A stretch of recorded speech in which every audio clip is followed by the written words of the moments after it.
In the northern wilderness of Vermont, where the forests grow thick and the mountains brood under a constant shroud of mist, lies a place most maps no longer dare to name. Travelers speak of it in hushed tones, as if uttering its existence might summon something from the shadows. The name is Dunwick, a town half swallowed by time, half abandoned by its own will, a place where silence is not peace, but warning. Those who stumble too close claim the wind itself grows heavy, carrying whispers not born of any living throat. At the heart of Dunwick stands the Sanatorium, a sprawling Victorian labyrinth of stone and iron, its towers clawing toward the sky like the fingers of a corpse. Once it was heralded as a marvel of medical ambition, a sanctuary for the afflicted. Now it is nothing but a monument to dread, sealed and forsaken since the crisis of 1952, when a fire of mysterious origin tore through its western wing. The flames spared much of the structure, but what lingered in the smoke, the screams, the whispers of inhuman experiments, ensured its doors were closed forever. The sanatorium's history is soaked in cruelty. Behind its ornate facade, treatments more akin to torture were performed in the name of science. Lobotomies, electric convulsions, chemical floods that burned through veins, all were routine. Its last director, Dr. Jonathan Crane, was a man revered by his peers for his brilliance, but loathed by his patients for his monstrous hunger to control the mind. To Crane, suffering was not a byproduct of healing, but the very pathway to it.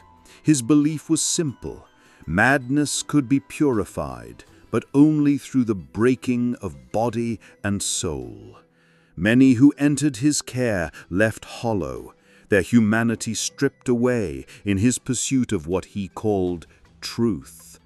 Rumors spread that Crane had discovered something beyond medicine, an occult ritual, a method to not only silence madness, but to release its very essence into the air. The line between doctor and sorcerer blurred, and whispers claim he crossed it gladly. Decades later, on a storm-ridden night when thunder gnawed at the hills, a group of psychology students from the nearby university felt the pull of Dunwick's forbidden heart. Led by Michael Harris, a young man whose reckless curiosity outweighed his sense, they sought answers where none should be found. With flashlights and cameras, they crossed the threshold of the sanatorium, the air damp with mold and memory. The wind seemed to greet them, sighing through the broken windows with voices that murmured their names. Shadows did not merely flicker, they danced, as if the walls themselves remembered pain. Drawn deeper, they reached the West Wing, blackened by the fire of 1952. Amidst the ruins, impossibly preserved, stood Dr. Crane's office.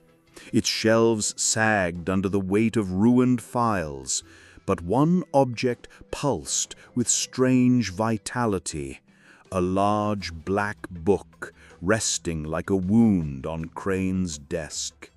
Michael seized it, ignoring his companion's unease. The pages were alive with grotesque sketches, jagged symbols, and rambling passages dripping with obsession. When Michael read aloud, the air thickened, pressing against their lungs. The temperature dropped, the light quivered. Footsteps echoed in corridors they had not explored. Murmurs, fragmented words in a language older than reason, curled through the darkness. His friends begged him to stop, but Michael's voice trembled onward, as if the book itself had taken hold of his tongue. The words spoke of a ritual perfected in fire and agony, a way to dissolve madness entirely, unleashing it as a presence to inhabit the living world. Then came the collapse of light. Their flashlights flickered, died, and blackness consumed them. In that suffocating dark, the students heard screams, piercing, layered, as if 100 voices wept and shrieked at once. Then silence, more dreadful than any cry. When their lights stuttered back to life, Michael was gone. On the scorched floor lay his glasses, cracked and glinting in the beam.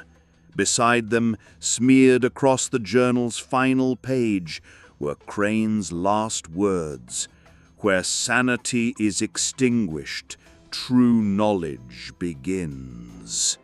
No trace of Michael was ever found. The others left Dunwick in broken silence, never to speak of what they had seen.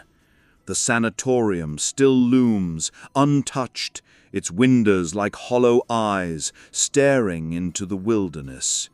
Locals skirt its borders, claiming the madness that Crane once harvested lingers in the air, waiting for fresh minds to breathe it in.